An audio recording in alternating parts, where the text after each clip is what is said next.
सिंदूर को एक प्रतीक के तौर पे आप कैसे दे सकते हैं दूसरी महिला को? क्या ये वो अनजान इस बात से हैं? क्यों ऐसा वो कर रहे हैं? आपको क्या लग रहा है? क्या वो उनको विश्वास है कि इसको भी भुना लेंगे? देखिए वो उर्मिलेश जी, बिहार एक ऐसी जगह है कि जब भी परंपरा और इतिहास और संस्कृति के मामले में मोदी जी हमेशा गच्चा खाते। इनकी पहली रैली जब हुई चुनाव से पहले 2013 में पटना में, जिसमें बॉम्ब ब्लास्ट हुआ, तो इतिहास के छठे क्लास में पढ़ाई जाने वाली चीजें वो ब्लंडर्स इन्होंने किए। जैसे तक्षशिला विश्वविद्यालय पाटलिपुत्रा में था, भगत सिंह को फांसी लाहौर सेंट्रल जेल में हुई थी, अंडमान निकोबार में हुई। ऐसे ही मतलब इतनी जो पांचवें छठे क्लास में पढ़ाई जाती है, तो उससे इनकी हमेशा किरकिरी होती है। जहां तक आपने बताया कि वो पैरोकार मानती है, मूलतः अपने आप को ठेकेदार समझती है, और ठेकेदार की हमारी वो मोनोपोली है।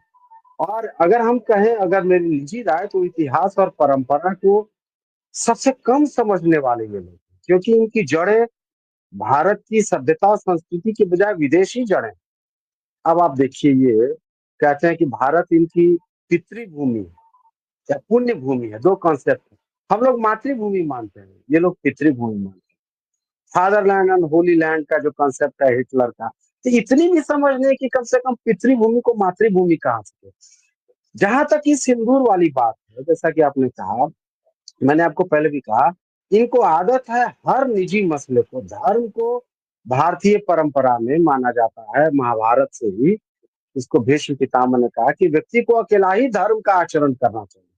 जो धर्म की ध्वजा उठा के चलते हैं वो धर्म का व्यापार करते हैं। ये महाभारत के अनुशासन पर्व में ये भीष्म पितामह ने कहा। ये धर्म की ध्वजा जो उठाते हैं वो व्यापार करते हैं। ये हमारी परंपरा, हमारी संस्कृति की, मतलब धर्म एक निजी मसला है। अब देखिए, अभी बिहटा में एयरपोर्ट का इन्होंने शिलान्यास किया। अब एक दिलचस्प बात हो रही है, आगे भाजपा और फंसेगी, यहाँ फंस सकती है। वहां एक मांग है कि बिहटा चूंकि भारत में संगठित किसान आंदोलन की क्रांतिकारी किसान नेता स्वामी सहजानंद सरस्वती की रही है, एक मांग है कि भाई उसको वहां पे कीजिए।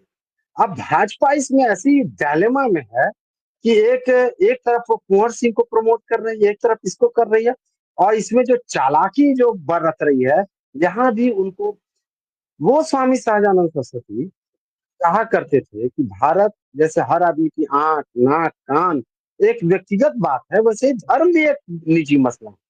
तो भाजपा ये जो आप बात रहे हैं कि इतिहास परंपरा और भारत की और बिहार की परंपरा में रही, इससे बिल्कुल उसको लेना देना है। इसीलिए जो आप मिसकैलकुलेशन है स्ट्रेटेजिक स्तर पर, जब भी धर्म और संस्कृति, अब आप कहते हैं कि सफल को तो चूंकि मीडिया उनके पास है, ताकत है, सूचना के स्रोतों पर उनका एकाधिकार है, तो अपना ही नैरेटिव को ले जाते हैं। लेकिन अगर धर्म परंपरा संस्कृति भारत की 2-2.5 हजार परंपरा की जो प्रगतिशील लोकतांत्रिक और जो कहे कि विवेकपूर्ण परंपरा है, भाजपा वही काम करती है। अंग्रेजों ने जो भारतीय परंपरा की जो व्याख्या की इतिहास की, ये दरअसल उसी से उधार लेके करते हैं।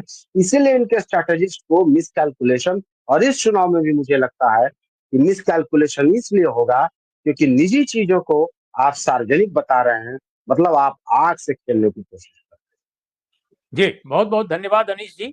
और सन्नी कुमार,